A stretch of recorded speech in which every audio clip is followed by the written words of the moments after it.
the next move, if you're long Meta, is to sell it. It's not to rationalize it on valuation. Yeah, no, I would agree with that. I mean, look, it was perfect, right? I mean, it was everything that we thought would happened. The model, I'm really happy with our assumptions.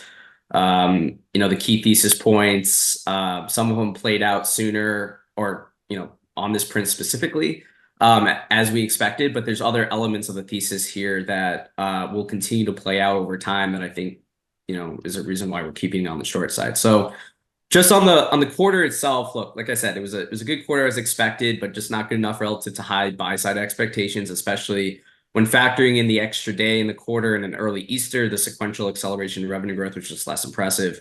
Revenue growth came in closer to 27%, where the buy side was expecting a number closer to the high end of the range, which was 29%. And when taken in context with their softer than expected revenue guidance of 18% at the midpoint, which would be nearly 700 basis point decel, and then the high end of their guidance range of 22%, which still calls for a decel, but did come in below the bullish buy side numbers between 23 and 25%, suggests that they are in fact seeing a slowdown at the end of the quarter and into early Q2, which is something that we discussed on Monday.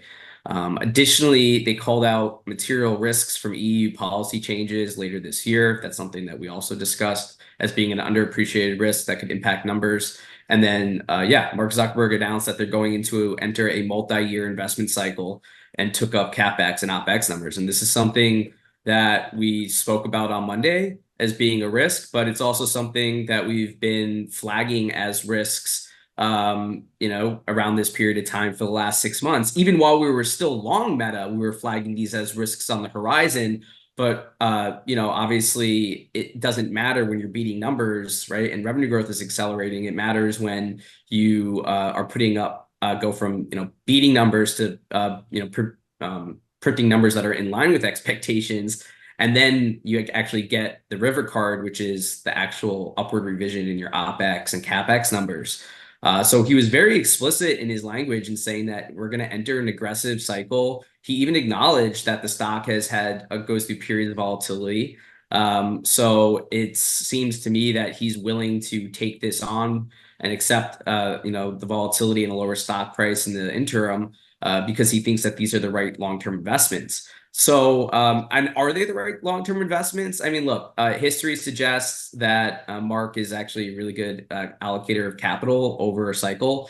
And so I do think, what he's doing makes sense. I think some of these incremental investments that he's also making in AI, right? I mean, look, NVIDIA's revenue growth rates had to come from somewhere, right? We knew this was coming. We knew the hyperscalers, specifically Google, Meta, the CapEx numbers that they were reporting was completely inconsistent with the growth rates that NVIDIA was putting up, right? And we also knew that given the timing with the China demand and then kind of going into the US demand this year, that right now would be the time when the hyperscalers would start to see the big upside to the CapEx numbers. And so that's what we're seeing right now with Meta. And look, on the numbers, so going through the model, we get earnings, EPS numbers that are basically now in line with the street on 2024. When I say the street, I mean the sell side, right? The buy side was already up here. The sell side was here. So now that they're putting up numbers in line with the sell side, that's a problem. That's why the stock's down. This is just the beginning. If we're right, especially on all elements of our other thesis, this is going to be a long slide lower over the next year. And I think there's significant risk to numbers heading into 25.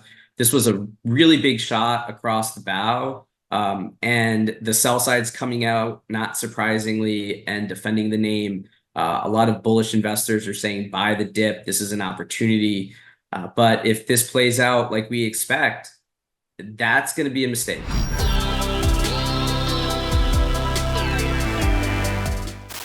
Hey there, Hedgeye Nation, or if you're not part of Hedgeye Nation, thanks for watching Hedgeye on YouTube. If you haven't already, make sure to click on the button below there. Subscribe to our YouTube page. You can also follow the link in the description to our website to get even more great investing content.